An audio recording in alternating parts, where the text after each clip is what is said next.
Bueno, buenos días a todos.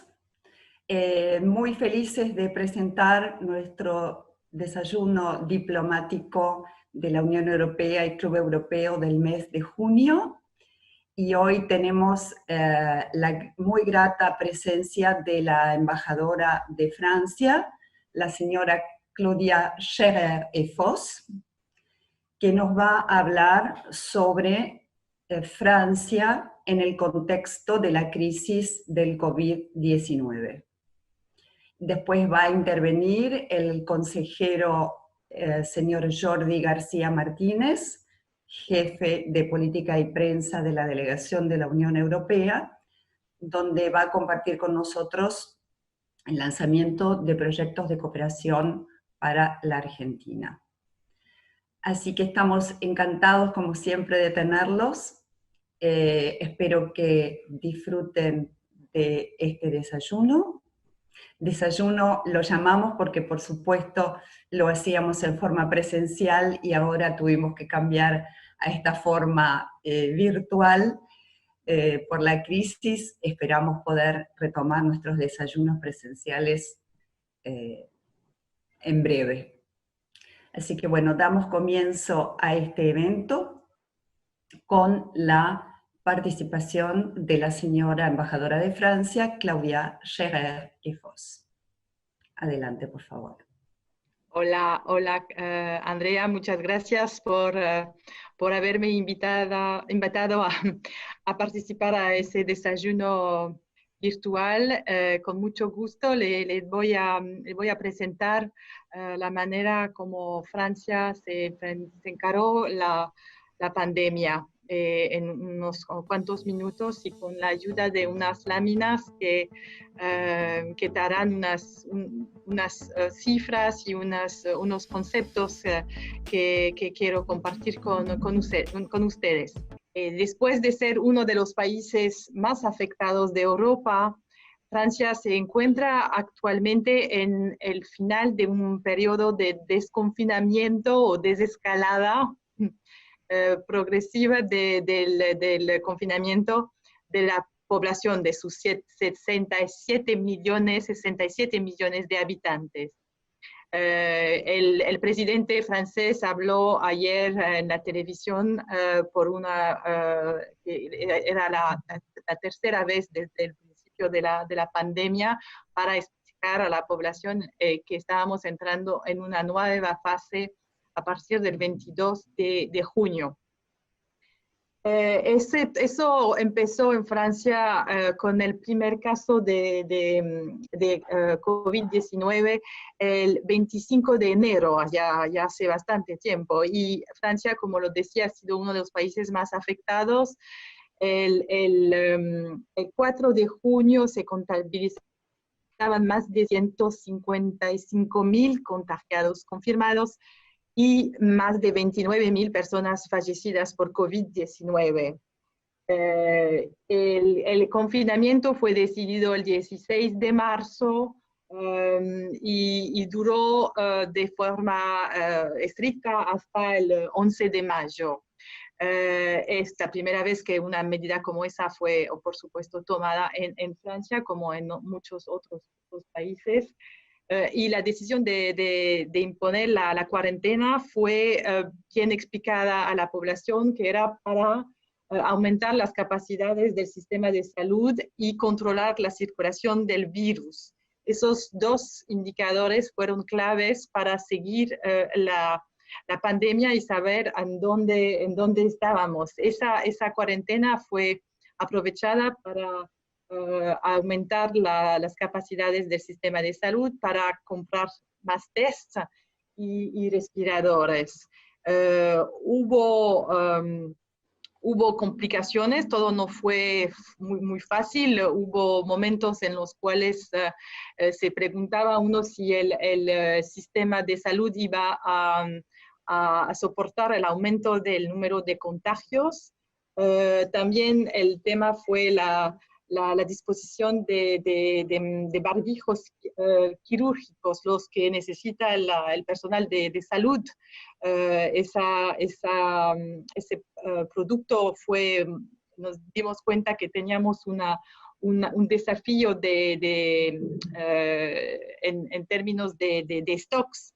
Entonces el gobierno tuvo que aumentar la producción nacional, crear producción nacional y también importar muchos de esos barbijos para el personal de salud. Yo no veo las láminas, así que espero que el público las vea y que vean así cómo se desarrolló la pandemia, porque como el esquema es muy diferente de lo que estamos viendo en la Argentina, se puede ver que al momento en que se decidió la cuarentena en Francia, el 16 de marzo, ya había 36 muertes diarias y más de 1.000 casos de contagios. Y que en las semanas que siguieron el principio de la cuarentena, llegó en 3 semanas al pico de la pandemia, que fue alrededor del 8 de abril. No se saturó el sistema de salud, pero la pandemia fue muy fuerte en unas regiones francesas. Eso es interesante para también tener la comparación con lo que está pasando en Argentina, donde la situación también no está lejos de ser la misma en todas las regiones. El equivalente de la AMBA en Argentina fue en Francia por la región del este de Francia y también la región alrededor de París. En estos momentos en los cuales el sistema de salud de esas regiones que fueron muy afectadas, se decidió que se iban a utilizar las capacidades del sistema de salud en otras regiones menos afectadas, porque de modo general el oeste de Francia fue bastante poco tocado por la pandemia y se trasladaron pacientes por trenes ultrarrápidos. Fue algo que Francia desarrolló y que impactó bastante en otros países. Y también muy importante, mostrando la cooperación en la Unión Europea, hubo traslados de pacientes no solo a otras regiones de Francia, pero también a otros países de la Unión Europea, y en particular a Alemania y a Luxemburgo. Eso me parece muy interesante porque uno se pregunta, no me puedo no preguntarme de lo que pasaría en Argentina si había una saturación de los sistemas de salud de la región de Buenos Aires y de la ciudad. En un país federal, ¿cómo sería la situación? Entonces, la lámina recuerda que se fue el pico de pacientes el 8 de abril con 7.148 camas ocupadas de cuidados intensivos en un total de 10.500.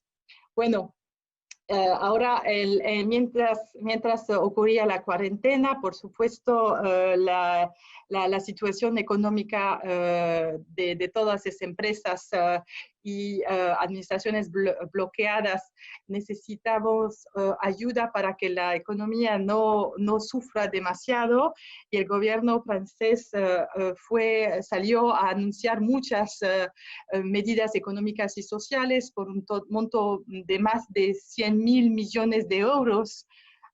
Prometió y dio créditos garantizados por el Estado por más de 300.000 millones de euros a favores de empresas. Suspendió pagos de facturas de agua, de luz, y también se implementó un dispositivo de desempleo parcial, de chômage partiel, que es un poco similar al ATP que se puso en marcha en la Argentina, que permitía a las empresas de no licenciar y quedarse con los empleados para el después, para que la gente continúe a tener su salario. Tienen una lámina normalmente con todas las cifras de los 8.000 millones de créditos para 445.000 empresas, apoyos, también beneficios sociales para la población que tiene ya asistencia social. Se les dio también unos bonos, un poco como también el bono de 10.000 pesos que hay en la Argentina para la gente que tiene muy pocos recursos. Perdón, bueno, perdón. En esa situación también tuvimos el tema de los turistas franceses varados en el extranjero. Había más de 180.000 turistas y fue el trabajo de todo el Ministerio de Asuntos Exteriores francés con la ayuda de la compañía aérea Air France y otras compañías para poder repatriar a los turistas varados. Y en la Argentina en particular son más de 3.000 que ya han regresado a Francia con la ayuda de la embajada y del consulado. Eso nos ocupó muchísimo durante esos días de cuarentena. Ahora, es importante, yo les dije que el 8 de abril fue el pico de contagios y de casos, pero es interesante saber que es el 13 de abril que el presidente francés anunció que para el 11 de mayo se iba a empezar a implementar un desconfinamiento progresivo, y que se iba a presentar 2 semanas después de ese discurso una estrategia para salir de la cuarentena. Es importante porque al momento de ese discurso hubo debate en Francia si no era demasiado temprano empezar el 11 de mayo, pero el presidente francés dijo en ese momento que una de las preocupaciones mayores para él era las desigualdades en materia de educación, que el cierre de las escuelas estaba provocando una pérdida de contacto con la escuela para demasiados chicos y que eso era importantísimo recuperar. Hay que pensar que también el calendario no es el mismo en el hemisferio norte y sur, y en Francia eran esos los últimos meses del año escolar. Entonces, también el 28 de abril el primer ministro francés anunció esa estrategia. Esa estrategia es un plan que consiste en testear, rastrear y aislar en el futuro, porque hay que vivir con el virus hasta que se encuentre un tratamiento o una vacuna, o los dos. No se podía pensar que se podía quedar en cuarentena sin así mucho tiempo. Entonces había que ya después de esa época de cuarentena en que la gente se tenía que concientizar los que llamamos gestos barrier, gestos de sanidad para no contagiarse, también el sistema tenía que prepararse para reaccionar a cualquier foco de contagio de nuevo. Es lo que se hizo. Se hizo también de la desescalada de modo progresivo, territorializado y reversible. Reversible en realidad hasta ahora no se utilizó, pero sigue siendo algo que se considera. Progresivo porque fue en fases, como le conté, estamos entrando en la última fase la semana que viene. Y territorializado, muy importante también porque cuando se empezó el desconfinamiento, se presentó un mapa de Francia con territorios en verde, territorios en rojo, que venían en verde y rojo porque según el nivel de capacidades del sistema de salud y el tipo de número de contagios. Y según la evolución de esos indicadores, se pasaba de verde a rojo, y en principio las posibilidades de salida, de movimiento, eran más grandes en las regiones verdes que en las regiones rojas. En eso se parece también en lo que se está pasando en la Argentina. A ver. Entonces, muy importante en la estrategia de desescalada es la capacidad de aumentar el número de testeos, porque con eso se puede después rastrear los contactos, aislar los casos. Se propusieron protocolos, se impusieron protocolos bastante estrictos para las escuelas, con número más pequeño de alumnos en las aulas, con reglas de funcionamiento bastante complicadas, pero que empezaron al principio. La gente decía que no iban a dejar a sus hijos, porque no era obligatorio. Importante saber que no obligaban a los padres a mandar a sus chicos a la escuela. Y interpretaba que no lo iban a utilizar, pero en realidad sí bastantes. Se distribuyó también muchos barbijos. El tema de los barbijos es interesante la diferencia entre Argentina y Francia, porque en Francia se discutió mucho de la disponibilidad de los barbijos, mientras que yo veo que en la Argentina no fue tanto un problema. Se encontró un modo de hacérselos cada uno o unas personas de hacer de eso una ocupación profesional rápidamente. Y se facilitó así el trabajo. En Francia se esperaba mucho del Estado y de las empresas para distribuir los barbijos. También importante, se votó y se preparó, y después de muchos debates se votó en el Parlamento la aplicación, la app Stop COVID, una aplicación para teléfono móvil, que fue elaborado por un centro de investigación francés especializado en ciencias de la computación, y que permite de manera voluntaria identificar y rastrear mediante Bluetooth, no geolocalización, las cadenas de infectados para informar a las personas que hayan estado en contacto con un caso confirmado de ese contacto, para poder testearse y aislarse si necesario. Con los resultados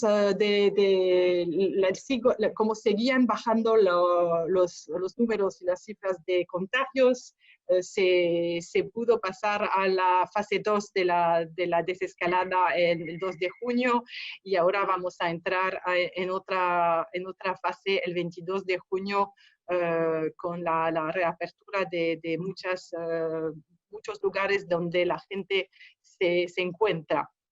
En estas circunstancias, Francia consideró imprescindible estrechar y reforzar el compromiso entre los países de la Unión Europea. Y Francia ha sido así el primer país para alentar la Unión Europea a evaluar el alcance de la crisis, solicitando la reunión del 10 de marzo de 2020, un Consejo Europeo extraordinario. Ese Consejo permitió adoptar medidas para coordinar esfuerzos en materia de salud pública, proteger a los europeos, disponer de material médico compartido, apoyar a la investigación de una vacuna contra el COVID-19 con la movilización de un presupuesto de 140 millones de euros.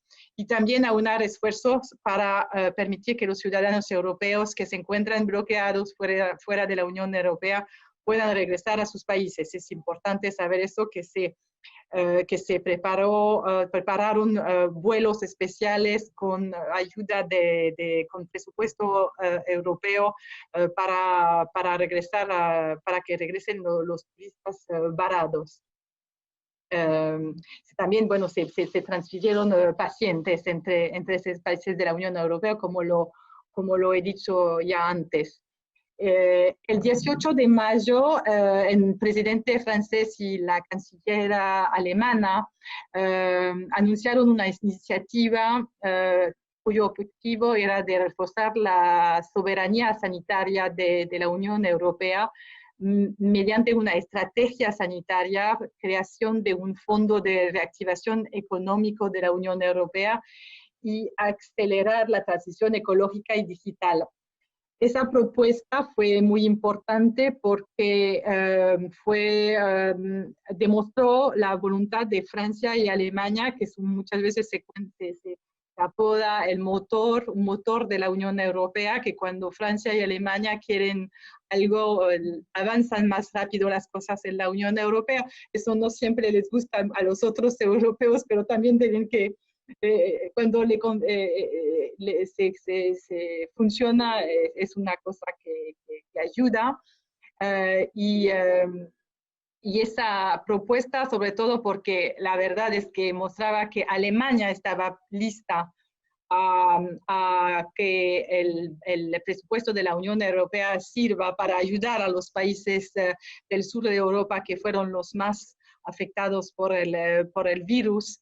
Eso fue la señal, me parece, que la Comisión Europea necesitaba para poder ser muy atrevida, no sé si se dice atrevida, a hacer una propuesta muy importante el 27 de mayo, proponiendo un esfuerzo de 750.000 millones de euros en préstamos y subsidios para ayudar a los países de la Unión Europea a salir adelante de la enorme crisis económica que la pandemia provocó.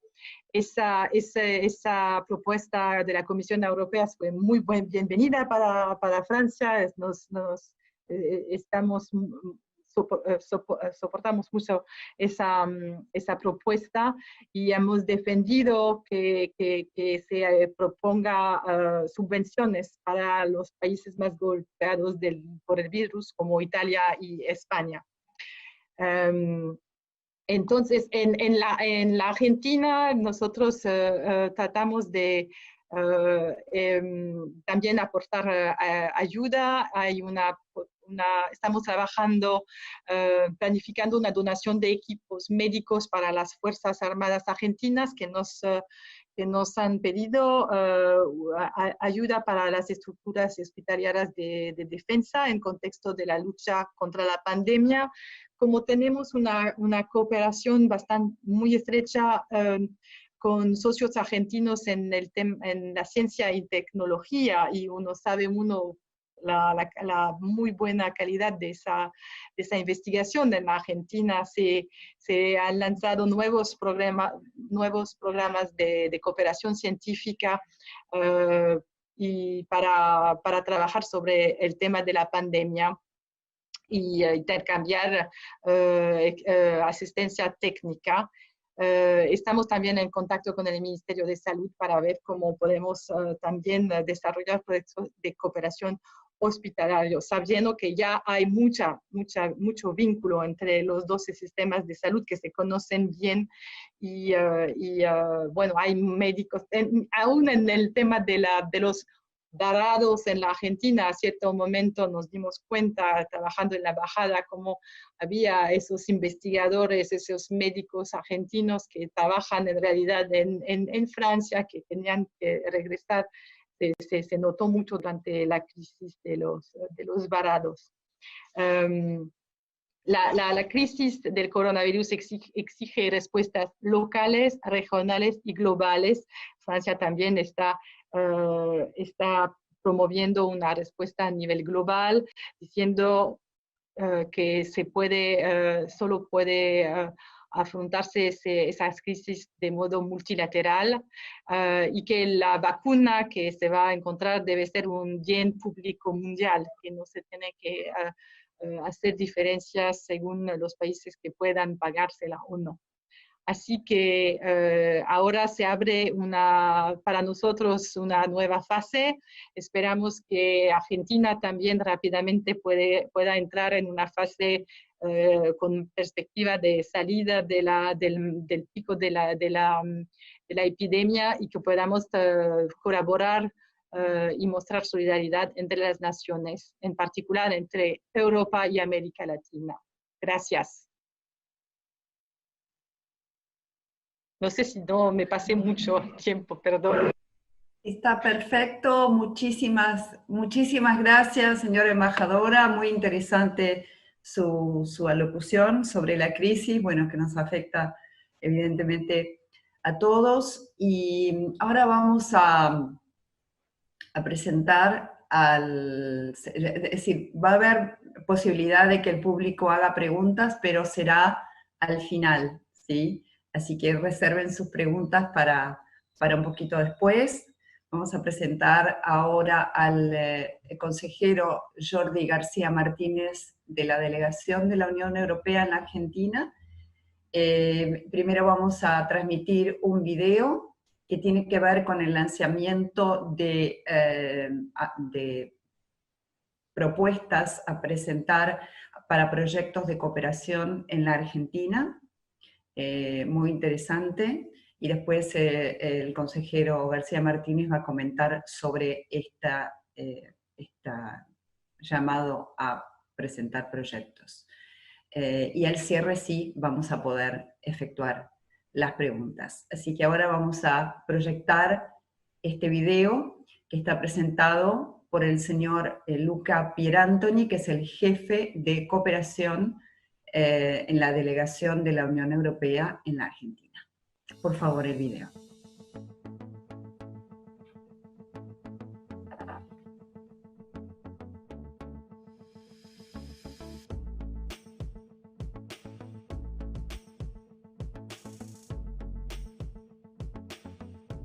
Si ustedes están viendo este vídeo es porque están interesados en las convocatorias de la Unión Europea, así que les agradezco.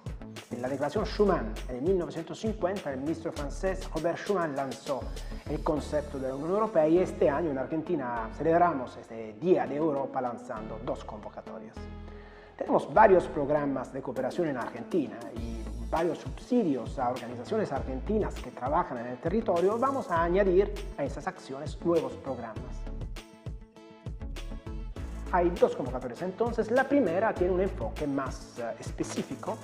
Es una convocatoria sobre derechos humanos y este año en particular se enfoca sobre los pueblos indígenas y las otras comunidades marginadas en el país para apoyar la promoción de los derechos sociales y ayudar a estas comunidades a acceder a los servicios básicos, educación, salud.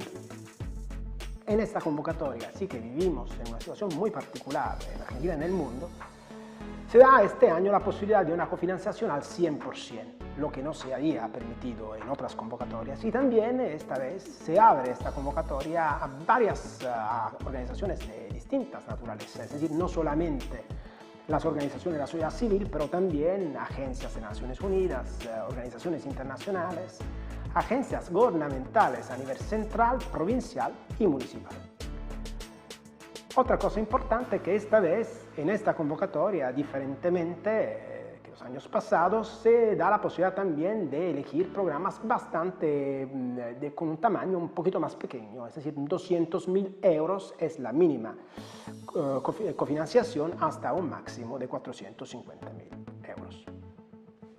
La convocatoria de la sociedad civil es una convocatoria que tiene una lógica distinta, no tiene un enfoque temático tan claro, simplemente un concepto inspirador, que es el concepto de trabajar en el tema de la cohesión social en Argentina y en particular con los grupos más vulnerables, claro.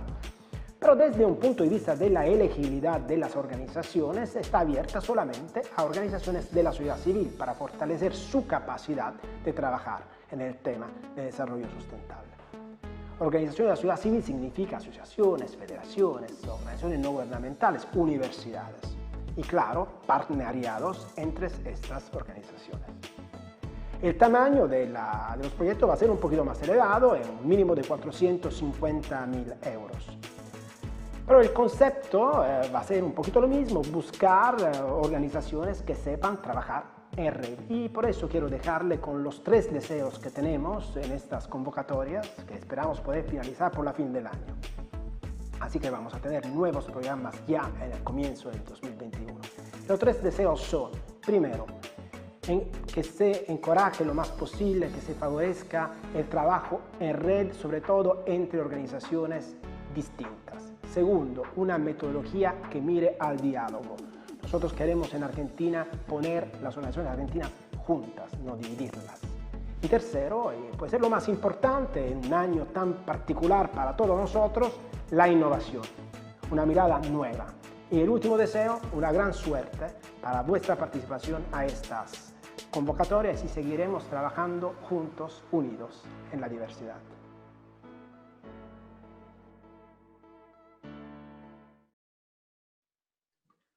Hola, buen día a todos y a todas. Es un gusto estar aquí con ustedes, aunque sea en modo virtual.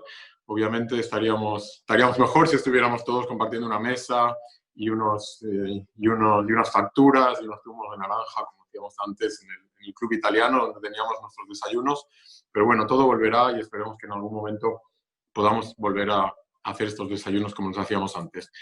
Por ahora hemos encontrado esta solución que creemos que está funcionando bien. En la primera ocasión así virtual fue el mes pasado con nuestra embajadora de la Unión Europea, Otma Yokolish, y hoy hemos tenido el gusto de escuchar a la embajadora francesa, Claudia Scherer-Foss, compartir con nosotros la experiencia que ha tenido Francia en la gestión de la crisis del COVID. Yo lo que quería era aprovechar la ocasión que se nos da a la delegación de la Unión Europea en estos desayunos para, bueno, comentar algunas noticias, algunas cosas que están pasando, que estamos haciendo a nivel europeo, en la Unión Europea y aquí localmente. Una de ellas es, obviamente, la que acaban de escuchar. Han estado viendo un vídeo de mi colega Luca Pierantoni, el jefe de la sección de cooperación, en la que explicaba la convocatoria a proyectos que acaba de lanzar la delegación. Es una convocatoria muy importante, no voy a repetir lo que él ha dicho, porque ya básicamente le ha dado todos los datos importantes, pero bueno, en el contexto actual, que la Unión Europea proporcione o esté dispuesta a proporcionar hasta 6 millones de euros a organizaciones de la sociedad civil, ONGs, etcétera, es bastante importante. Porque hay muchas urgencias que cubrir, muchos temas importantes y la sociedad civil en un país como la Argentina es muy fuerte y necesita, y aunque es muy fuerte, necesita ayuda financiera en particular para poder realizar sus actividades. Así que esperamos que, porque también las instituciones educativas pueden pedir parte de estas subvenciones, organizaciones internacionales, entidades gubernamentales, incluso en algunos casos, también pueden. Así que no solo realmente las ONGs y la sociedad civil, es un público más amplio el que estamos buscando. Y bueno, toda la información está, como dijo Luca, en nuestra página web, y ahí también un enlace a un webinar que está en línea, que dura 2 o 3 horas, bastante largo, con muchísimos detalles.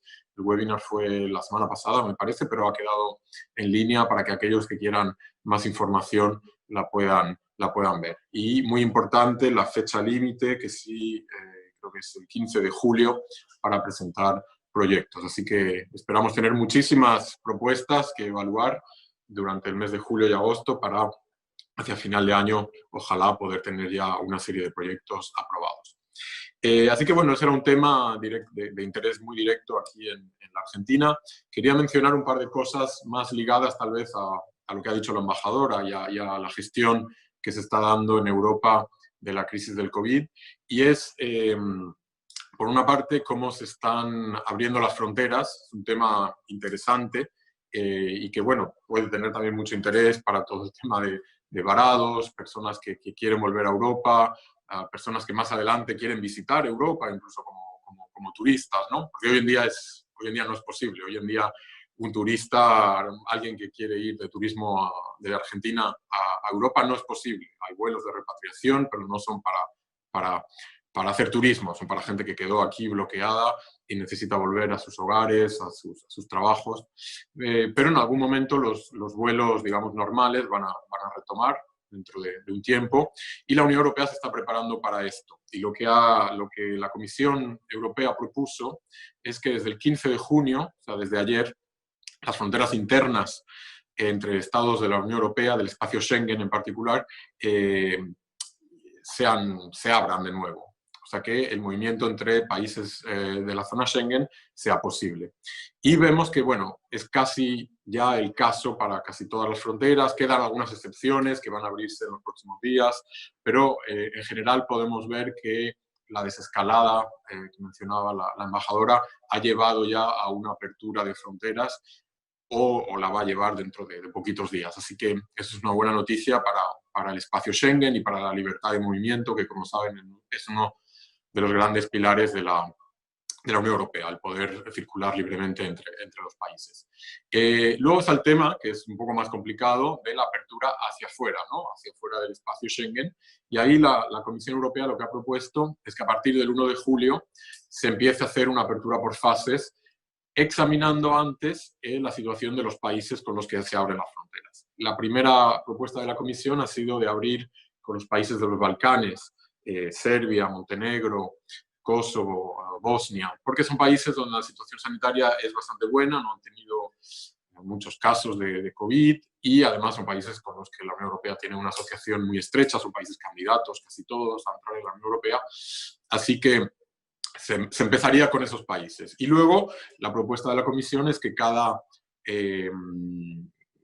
los Estados miembros se pongan de acuerdo examinando una serie de criterios sobre cuándo y cómo ir abriendo la frontera con otros países. Y el criterio fundamental será la situación epidemiológica en esos países, con lo cual, bueno, un país que esté bien, que no tenga muchos casos, que no tenga muchas muertes, que su sistema sanitario esté controlando todo bien, probablemente con ese país se podrá abrir la frontera, la circulación relativamente fácil. Un país que se encuentre en una situación muy complicada, con el virus circulando por todas partes, con muchos casos, muchos contagios, muchas muertes, obviamente tendrá que esperar y no se podrá abrir la circulación inmediatamente. Así que bueno, estas son propuestas de la Comisión, todavía no están completamente aprobadas por los Estados miembros y como saben en la Unión Europea la Comisión propone y los Estados miembros son los que deciden al final si las cosas se entran en vigor, se convierten en ley, en legislación, pero bueno, es probable que este modelo propuesto por la Comisión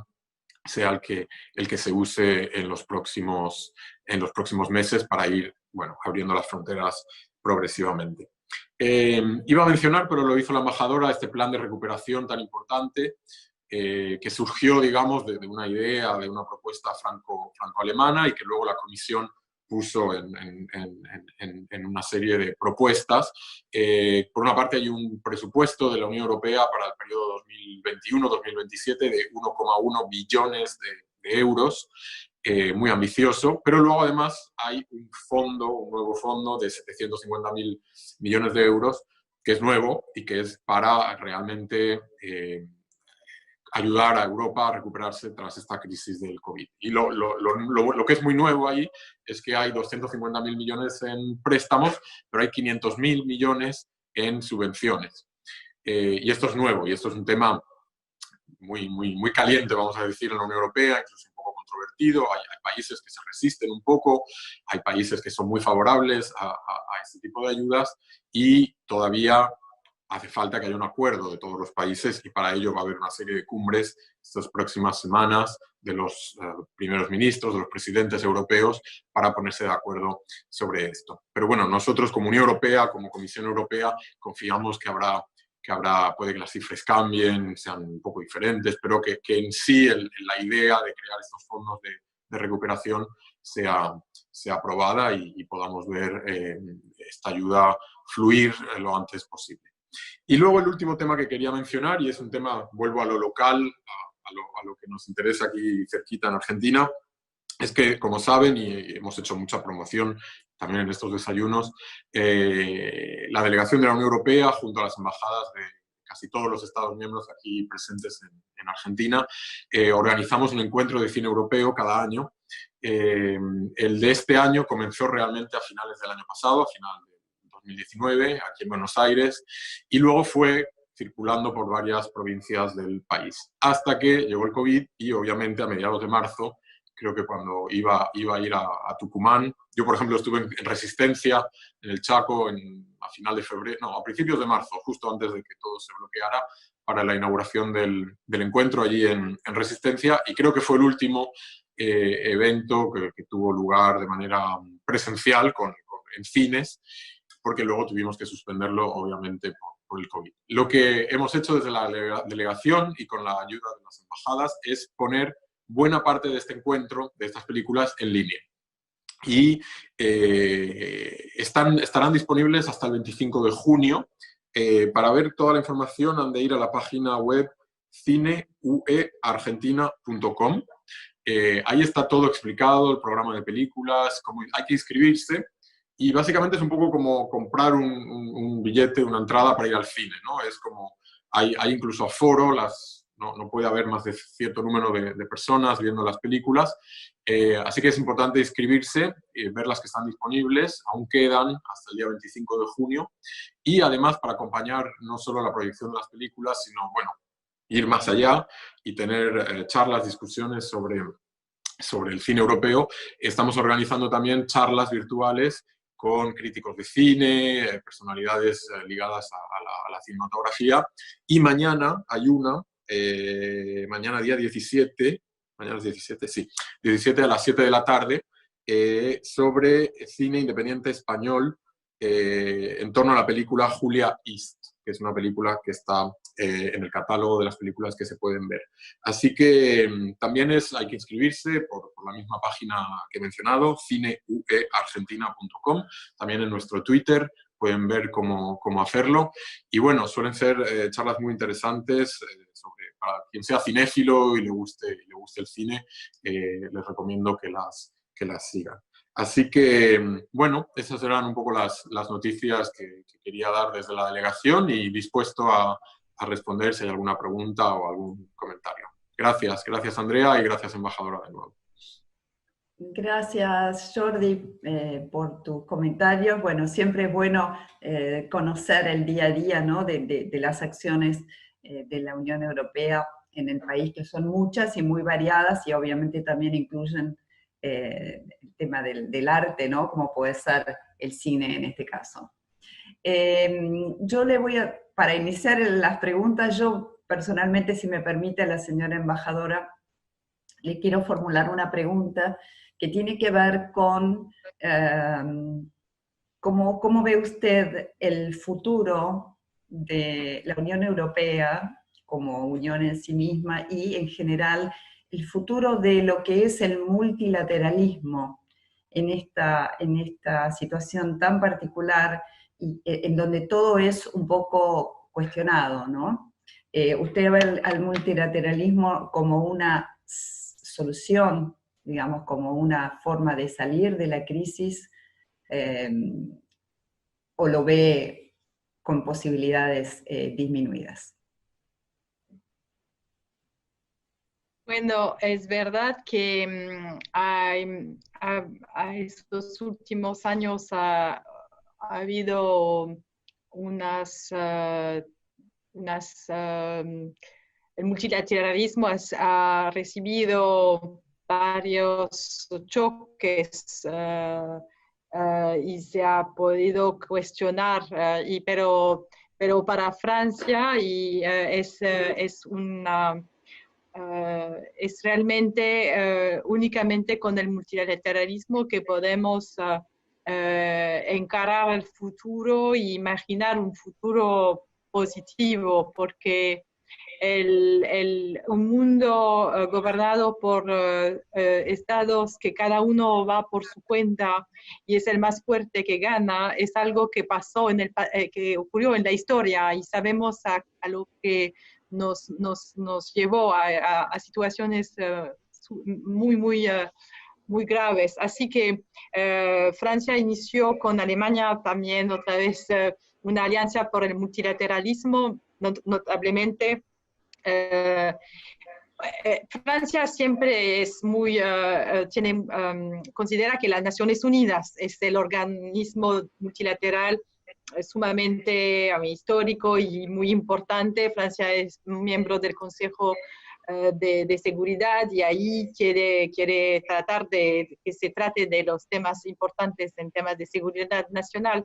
Pero como hemos visto que hay unos problemas que quedan sin solución al nivel del Consejo de Seguridad en particular, es importante que las naciones que quieren trabajar juntas puedan juntarse y avanzar.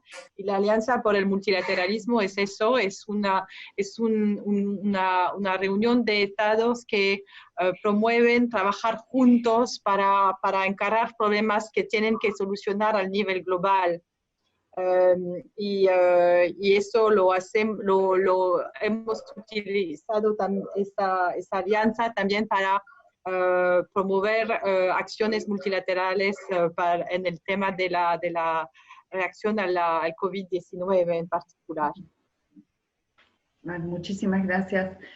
Una pregunta también para Jordi, en este caso, que tiene que ver un poco con lo que hablábamos, y pregunta de qué manera ha reaccionado la Unión Europea a la situación de pandemia, cómo los países miembros están sobrellevando este presente vertiginoso que estamos transitando a nivel mundial. Bueno, gracias por la pregunta. Bueno, creo que la embajadora Soraya Foss lo ha explicado muy bien. Ella obviamente ha hablado sobre todo de Francia, aunque mencionaba la cooperación europea en varios momentos, y cada país lo ha vivido de una manera diferente también. Hay países de la Unión Europea que han sido muy poco afectados, felizmente han tenido muy pocos casos, como casi no ha pasado nada. Estuvieron también en cuarentena y tuvieron que imponer restricciones, pero desde el punto de vista sanitario no tuvieron grandes problemas, mientras que otros, creo que en cifras son básicamente Francia, España, Italia, fueron los que tuvieron unas cifras más dramáticas, más difíciles. Vimos también que las maneras de gestionar fueron diferentes. Vimos países, se habló mucho de Suecia, por ejemplo, que fueron muy flexibles, ¿no? No impusieron medidas muy estrictas porque pensaban que era la manera de hacerlo mejor, y otros pusieron medidas muy estrictas. Lo que hemos visto un poco más a nivel global de la Unión Europea es que al principio hubo ciertamente, y no vamos a ocultarlo, hubo cierta descoordinación. Al principio todo el mundo intentó, tal vez pensé un poquito egoístamente, ¿no? Es como, bueno, voy a ver yo lo que puedo hacer por los míos. Es un reflejo humano, al fin y al cabo, intentar proteger lo más cercano, ¿no? Lo suyo, lo propio. Pero lo bueno dentro de esta reacción, que tal vez no fue la ideal al principio, fue que muy rápido, enseguida, a los muy pocos días, yo diría, ya hubo el reflejo solidario, ya hubo el reflejo de coordinar y cooperar. Hubo, por ejemplo, esta cumbre que mencionó la embajadora a principios de la crisis, el 10 de marzo, me parece, en la que ya se empezaron a tomar medidas para hacer las cosas de común acuerdo, se prestaron ayuda a los estados entre ellos. Lo vimos también con los vuelos que mencionó igualmente la embajadora de repatriación, en la que a menudo, por ejemplo, Francia organizaba un vuelo y reservaba una parte de los asientos de ese vuelo para que pudieran volar finlandeses o eslovenos o polacos, ¿no? Que también necesitaban volver. Así que la crisis nos ha mostrado un poco que, creo, y es un comentario personal, ¿no? que todos tenemos este reflejo a lo mejor egoísta o individualista, pero que en el fondo, gracias precisamente a organizaciones como la Unión Europea, como las Naciones Unidas a nivel global, tenemos los utensilios para precisamente cooperar, coordinarnos, el multilateralismo, trabajar juntos. Así que desde ese punto de vista, bueno, hemos podido avanzar juntos, hemos podido hacer cosas juntos. Y ahora, ya para terminar, vemos una desescalada muy rápida, ¿no? en muchos países, que es algo positivo. Hay que ir con precaución porque obviamente sabemos todos que se habla de los repuntes, los rebrotes, aquí y allá, y los vamos a ver, es inevitable. Pero ¿quién iba a pensar hace un mes o un mes y medio en muchos países de Europa que la gente podía estar ya en las terrazas tomando algo con los amigos, ¿no? Algo que era imposible hace poco. Así que bueno, es un mensaje, yo diría, optimista, ¿no? Esperanzado de que, bueno, aunque no hemos salido del problema y no se saldrá hasta que no haya una vacuna o un tratamiento eficaz, hay maneras de convivir con ello y tomando todas las precauciones, obviamente. Gracias. Muchas gracias. Una pregunta para la señora embajadora. Quisiera consultarle por mayor información sobre la cooperación con Argentina y si hay iniciativas de trabajo en concreto en el plano científico y social, y si tienen algún proyecto en conjunto a futuro para la post-pandemia. Como le dije, es como esa pandemia llegó de repente, fue como un relámpago la manera en la cual llegó y nos afectó. Y que los proyectos de cooperación científica no se crean de un día para el otro. Lo que dije es que los grupos de trabajos, los vínculos que existen entre laboratorios, entre grupos científicos, se están empezando a ver cómo pueden cooperar en esos temas, pero no hay ahora mismo no lo puedo decir que haya ya un proyecto en marcha que trata específicamente de ese tema, no. Bueno, está todo desarrollándose, decimos. Estamos primero atendiendo a la emergencia, ¿no? Seguramente. Sí. Pero lo que es seguro es que ya hay muchas relaciones, así que se pueden, hay ya una base muy importante sobre la cual se puede trabajar. Sí, por supuesto, hay muchísimos proyectos hace muchos años y la cooperación es excelente, lo mismo que con la Unión Europea, me consta, así que seguramente va a haber cosas interesantes. Sí, la movilidad que tenemos es de 400, más o menos 400 investigadores viajando, pero esos proyectos, la disminución de la movilidad no paró todo, porque todo no se hace con movilidad física, se puede también compartir datos y experiencias que se hacen de cada lado, pero se intercambian, pueden continuar. Perfecto. Aquí para Jordi hay una pregunta, pero me parece que es un poco técnica con relación a la presentación de proyectos. Consulta para las organizaciones de la provincia de Buenos Aires si es necesario que las instituciones estén inscritas a nivel nacional o el registro provincial basta. Yo creo que es una pregunta un poco específica, ¿no, Jordi? Gracias. Lo mejor es ver a fondo las bases, todas las instrucciones que hay para cómo pedir estas ayudas. Es bastante... La Unión Europea, cuando gestiona dinero, no es simple, es bastante burocrática, precisamente para garantizar que el dinero se usa correctamente, y bueno, hay toda una serie de mecanismos financieros y protocolos un poquito complejos, donde decimos precisamente si el tipo de organizaciones que pueden solicitar, los registros necesarios, etc. Yo la verdad es que no puedo responder a la pregunta de si hay que estar a nivel regional o a nivel provincial o nacional inscrito. Estará sin duda explicitado en las bases de la convocatoria, así que recomiendo ir a verlas a partir de la página web de la delegación. Y lo que sí sé que hay que tener, la organización en algún momento tiene que pedir como un acceso al sistema contable de la Unión Europea o así. Es una solicitud que se hace y eso no es tan complicado. Pero bueno, recomiendo ir a ver las bases de la convocatoria, más precisamente. Sí, el webinar que, como tú dices, es muy largo, pero realmente es muy interesante porque clarifica, es como una clase, ¿no? Así que les recomendamos también ver ese video.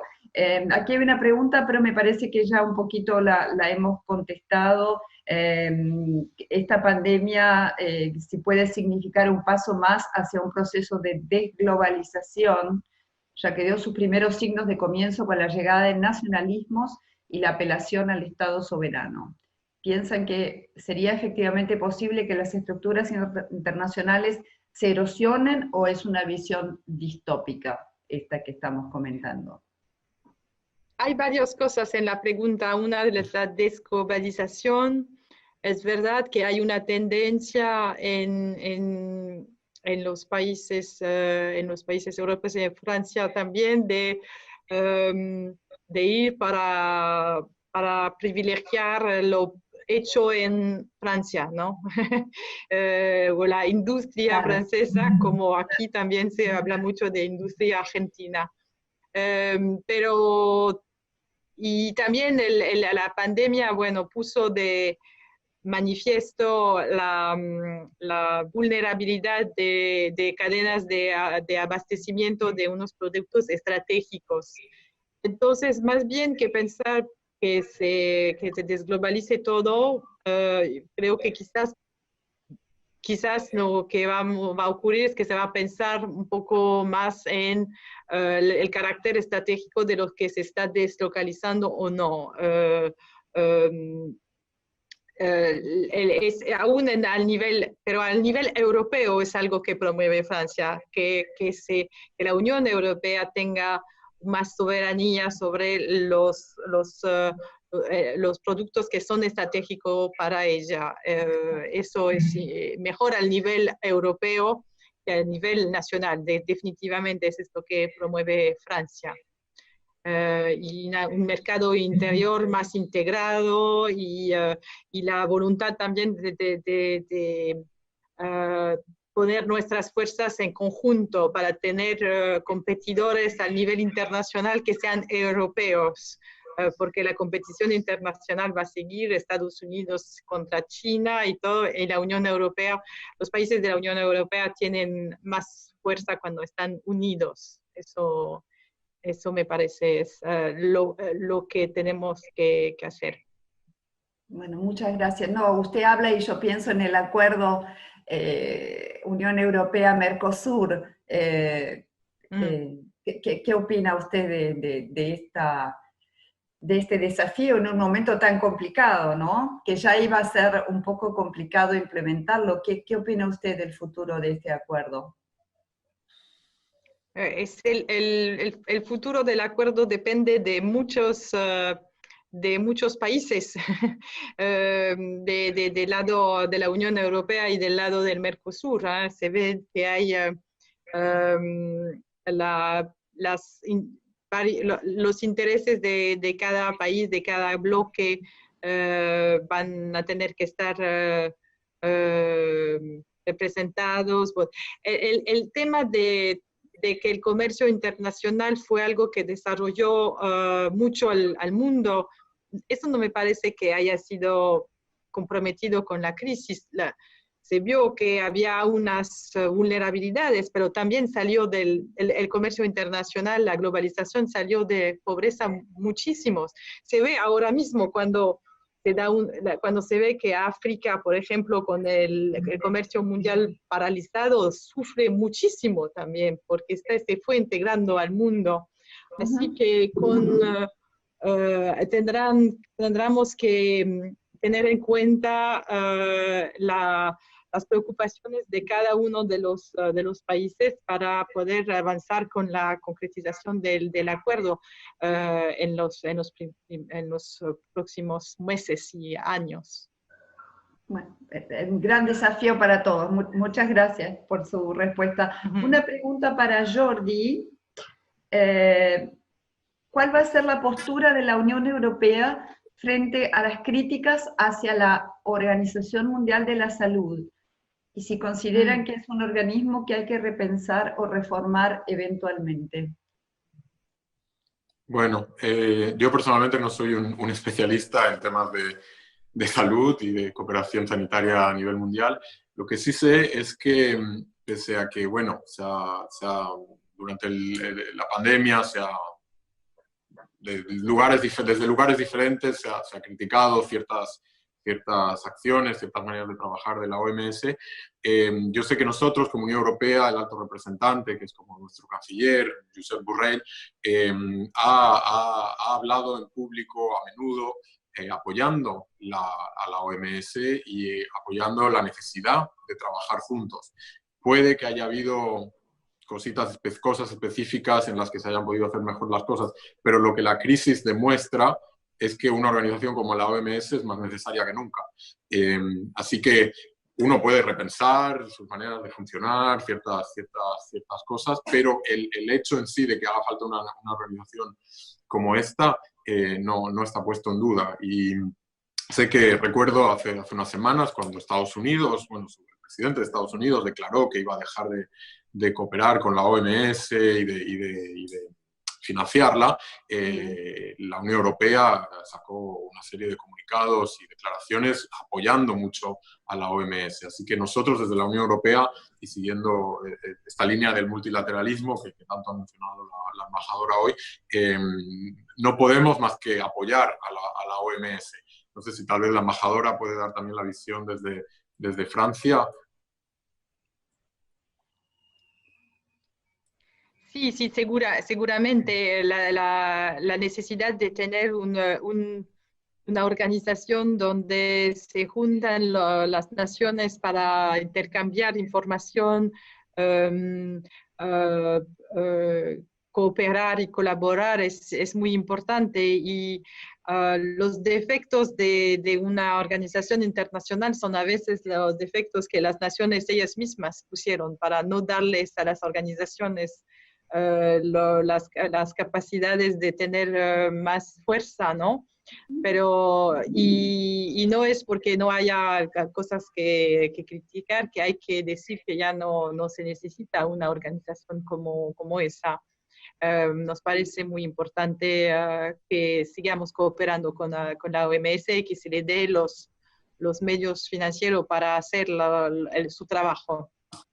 No, muchísimas gracias. Bueno, ya estamos sobre el horario de finalización, así que yo no tengo más que agradecer infinitamente la participación de la señora embajadora de Francia y del señor Jordi García Martínez de la Unión Europea. Creo que ha sido interesantísimo lo que hemos podido compartir en esta mañana. Y bueno, a todos los participantes, los que nos están escuchando y viendo, agradecerles muchísimo la participación. Esperamos encontrarlos en el próximo desayuno del mes de julio, que ya estamos preparando, con algún embajador o embajadora europea. Recordarles que esta actividad, así como nuestro programa de radio que se llama Hola Europa, que va todos los jueves por Radio Cultura, en vivo a las 18 horas, cuentan con el apoyo de la delegación de la Unión Europea en la Argentina a través de su programa de diplomacia pública, lo que nos hace, bueno, nos llena de orgullo en el Club Europeo, que es quienes llevamos adelante estas actividades. No me queda más que entonces agradecer a todos y los esperamos en el próximo desayuno del mes de julio. Muchísimas gracias. Dios, gracias. Muchas gracias por el debate. Gracias. Gracias a ustedes. Hasta luego. Hasta luego.